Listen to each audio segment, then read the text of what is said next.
De la finale qui va suivre, 200 mètres 4 nages dames et la Tunisienne Gara Alia qui se présente pour le couloir numéro 1. Couloir numéro 2, Raouda Hicham d'Égypte.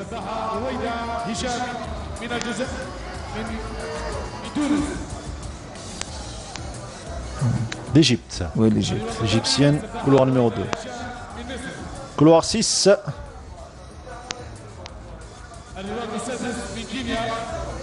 La Kenyane Rebecca Kamau. Le Kenya qui commence à préparer et former des jeunes en matière de natation. Sincèrement, on ne les connaissait pas, mais maintenant c'est une nation qui vient en natation. Ils ont fait, avec la FINA, ils ont fait un projet pour le développement de la natation au niveau de la plus grande ville du Kenya. Rania Nefsi, espoir de médaille dans cette finale. Je pense. Bon, Rania, elle a deux adversaires. Elle a, je pense, les deux nageuses sud-africaines, Wellan et Randall. Elle a réalisé 2,25,64 ce matin, alors que le record, elle est la détentrice du record d'Algérie avec 2,19,83. Si elle arrive à réaliser ce chrono, ce sera une médaille d'or, je pense. Ce sera une médaille d'or. Il faut rappeler que ce matin, Rania Nefsi a réalisé le deuxième meilleur temps de 25,64. Bon, on a très bien suivi les courses ce matin. Bon, elle ne s'est pas donnée à fond, mais je dirais aussi que Jessica aussi a elle s'est relâchée à la fin de la course. Ça va être une course assez difficile. Espérons que Rania pourra assurer la suite. C'est parti pour ce 200 mètres 4 nages dames finale à suivre. Bien évidemment, les deux Algériennes. Rania Nefsi qui est au couloir numéro 5.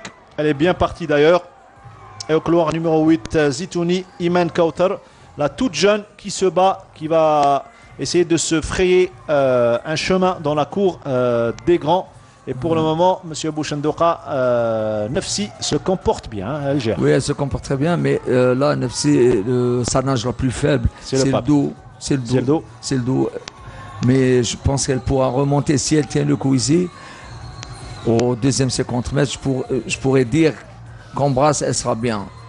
Elle va encore se positionner. Vous voyez, pour le 4 nages, les 70% de la nage, ça se joue entre la brasse et le dos. Les dossiers se remontent. Mais là les nageuses qui sont bien, je dirais, en brasse, elles pourront les rattraper par la suite. Et pour le moment, les deux Sud-Africaines, Jessica Wellan et Samantha Randall, sont en pole position pour gagner cette course. Et là, il faut attaquer très vite. Là, il faut attaquer très vite. Embrasse, elle a l'habitude de revenir. Elle embrasse, elle est forte. Elle est forte, mais ce n'est pas comme le 404 nage. 404 nage, tu as tout un 100 mètres pour revenir. Là, la distance, elle est très courte. C'est court. Il faut vraiment être très très proche des adversaires. Elle se rapproche de celle qui occupe la deuxième place, à savoir Samantha Randall. Les deuxièmes, plutôt le 150 mètres avant d'aborder la dernière longueur. Et pour le moment, l'Algérienne est quatrième. Il ne faut pas oublier celle qui occupe le couloir numéro 7, à savoir la Tunisienne Ben Khalil Farah. C'est une très très bonne nageuse de brasse. Et le crawl, mais en crawl, je pense que Rania pourra revenir en crawl. Là, allez, Rania, allez pour une médaille, Inch'Allah. Vas-y. Là, ça nage vite, ça nage très très vite. Très bien d'avoir le large pour voir la position. Oui, là, merci à nos amis. Là, Rania, elle s'est relâchée. Là, elle est quatrième. Carrément.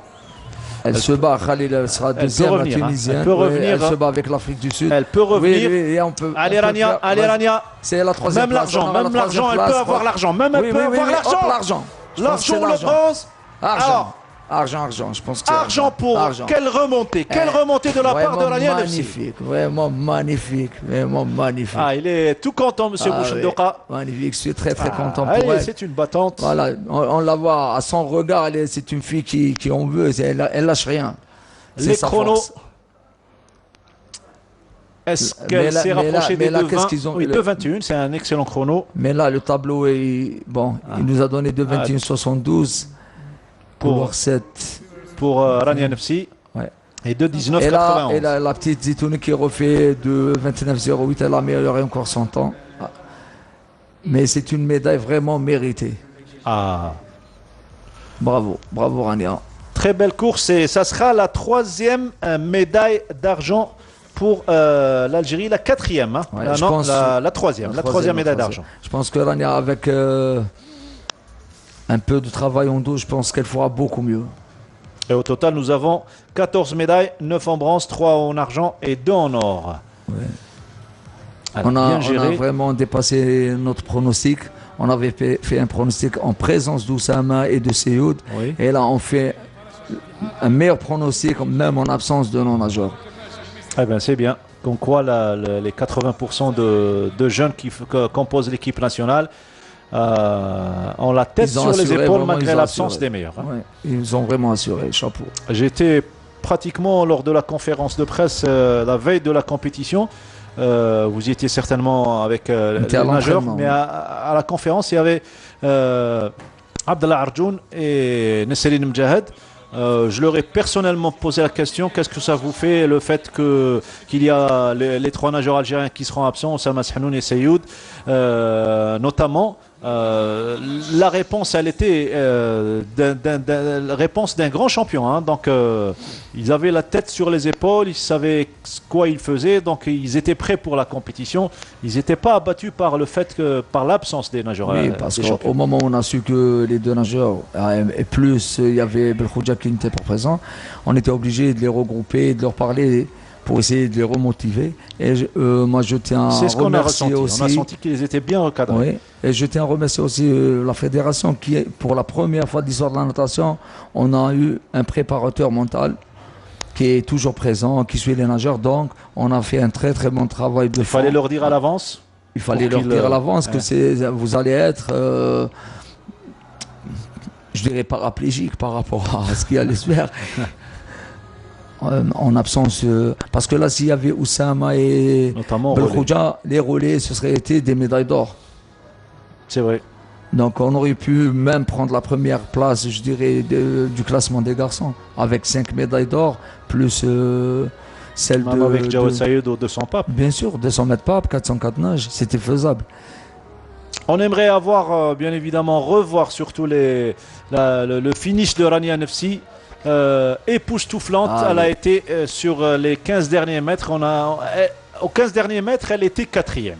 4e ou 5e. Elle a eu sa médaille aux 5 derniers mètres. C'était vraiment une médaille de corps. Une très belle médaille et une très belle remontée. Ouais, ouais. Et si elle avait réédité son 2:19,83 qui est le record d'Algérie, elle aurait eu la première place, puisque la première a terminé en 2:19,91.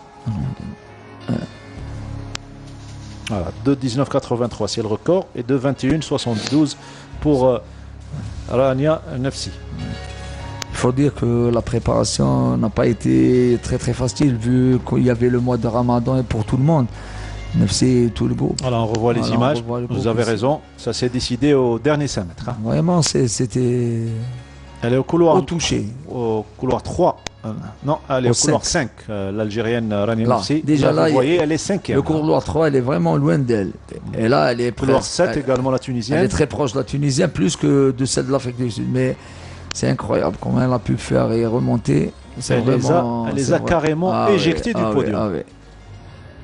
Là, elle est ex aequo avec la Sud-Africaine, la deuxième Sud-Africaine. Et là, la Tunisienne, elle a un bras en plus, vous voyez. Mais là, elle a volé la médaille. Regardez, elle va sauter sur la plaque. Elle tire. Là, elle saute sur la plaque. Hop. Elle se laisse aller. Hop. Et elle met un bras. Oui. Ouais. C'est du Rania Nefsi, ça. Ah oui, c'est du Rania Nefsi. Il y a quelqu'un qui fait ça. Et là, on passe